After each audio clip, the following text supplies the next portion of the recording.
Winter is upon us once again. When it's just so cold outside, I take refuge in my cozy little kitchen. I really enjoy setting my table for the new season.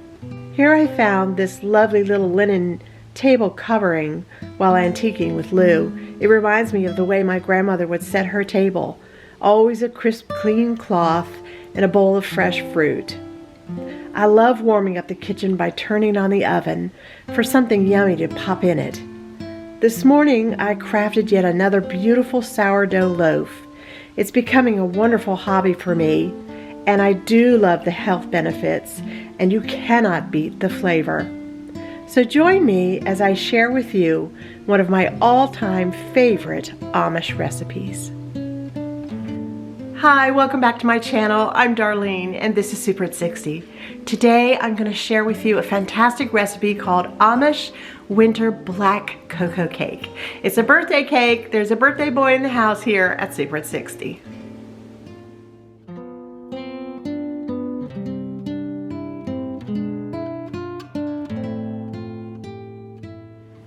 Alright, in my bowl I have 2 cups of flour.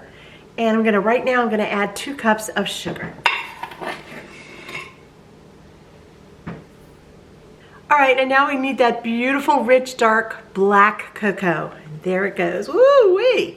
That looks like rich, black, Amish, Pennsylvania soil, doesn't it? If you've ever seen it, if you've ever been up there, oh my goodness, the soil is as black as could be. Well, it looks just like this. It's funny because here in Virginia, our soil is red. It's red clay. So it's amazing. And now 2 teaspoons of baking powder and 1 teaspoon of baking soda. I like to continuously keep this whisking just for a second in between, just to make sure that each ingredient you pile in here just gets whisked in really, really well. Now, of course, you could put this through a sifter if you wanted to, but there's really no need to. It's just this easy. A half teaspoon of salt. And 1 more quick whisk, and then we can work on our wet ingredients. You need 3/4 of a cup of an oil of some kind, and my choice is always going to be coconut oil, and that's what I'm using today. So I'm going to heat this up in my microwave so that it's not in its solid state. It'll mix in beautifully. And then I'm going to let it cool down just a little bit before I add it to the eggs and all that. All right, also for our wet ingredients, it's my microwave going off there. I need a cup of milk. Okay, you need a teaspoon of vanilla. This is my own vanilla, and that's how I measure. And you guys probably do the same thing, right? We all measure the same way. And 2 eggs.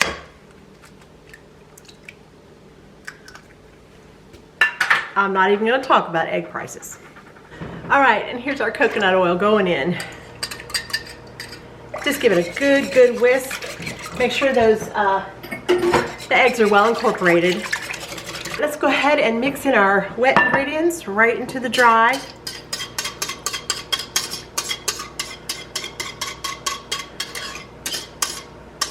Just let it drip for a second. I want to get everything out of there. And very gently. See, I haven't even taken out my mixer. It's just not necessary. You'll need it for the frosting. And it's such a wonderful quick frosting, you'll love it.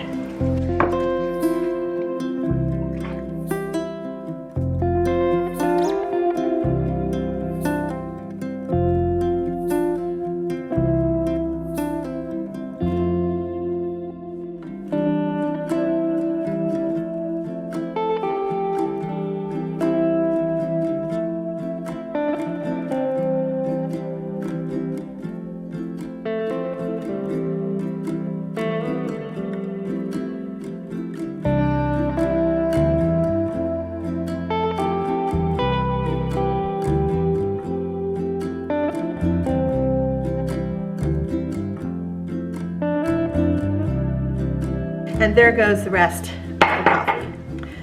All right, just stir it up, and then we're gonna pour it right into our baking vessels and into a 325-degree oven. This will do a 9 by 13 cake, It will do 2 9-inch round cakes if you want to do a layer cake. Today I'm going to do a 10-inch deep dish pie pan. And if there's any left over, because I'm not quite sure, I've not used it in this pan before, but when I pour it in and I see what's left over, I also grease the loaf pan. So if there's any left over, I can do that as well. A birthday cake has to be a round cake pan. It has to be a round cake in my book. And since I don't have the time to do a layer cake today, I thought, well, you know what? I'm just gonna go ahead and fill it in here, and that will be the closest thing I can possibly get to a round happy birthday cake.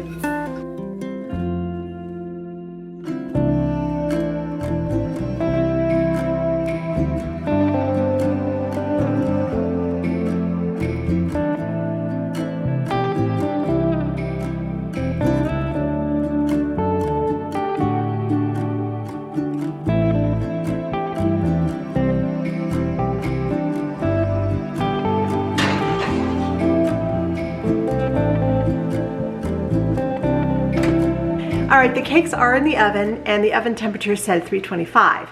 One of the cakes is considerably smaller, the little mini loaf, so I set my oven for 20 minutes, purposely for that one. I'll check that one in 20 minutes. If it's done, I'll take it out, and I'll reset the oven for another 8 to 10 minutes or something, just to make sure that the larger one is cooked. And of course, just stick a toothpick in, or a little knife or something, just to make sure that it comes out either very, very nice and clean, or with just a few little crumbs stuck on it. That's the way I like it. That tells me that I did not overbake. Look for just a few tiny little crumbs. You'll be good.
Look how rich and dark black this cake is. It's just beautiful. This one in particular looks like a brick, doesn't it? Doesn't it? Oh, but it is so fluffy and moist. It's absolutely gorgeous. It's so beautiful. Look at the shine on it. Yeah, that's from that coconut oil. Oh, this is gonna be so good. Let's frost it.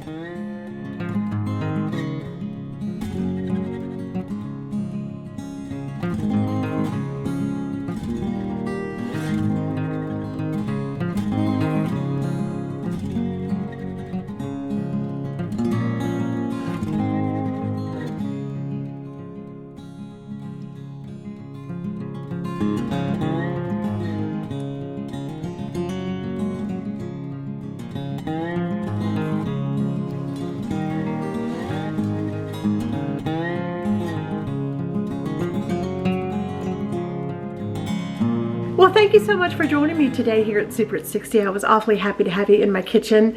I hope that you enjoyed this delicious Amish winter black cocoa cake. Oh, it is so delicious. It's a real showstopper too. If you need something special, if you need something really special to take to a party or a dinner or something, and you want to treat everyone to something a little different and a little special, this is the cake you want to take. And if you need to fall in love with winter and fall in love with that wonderful warm cozy kitchen of yours, try a new recipe. I think this one will take the cake. I'll see you soon. Thanks for joining me here at Super at 60. I'm Darlene. Bye now, and Lord bless.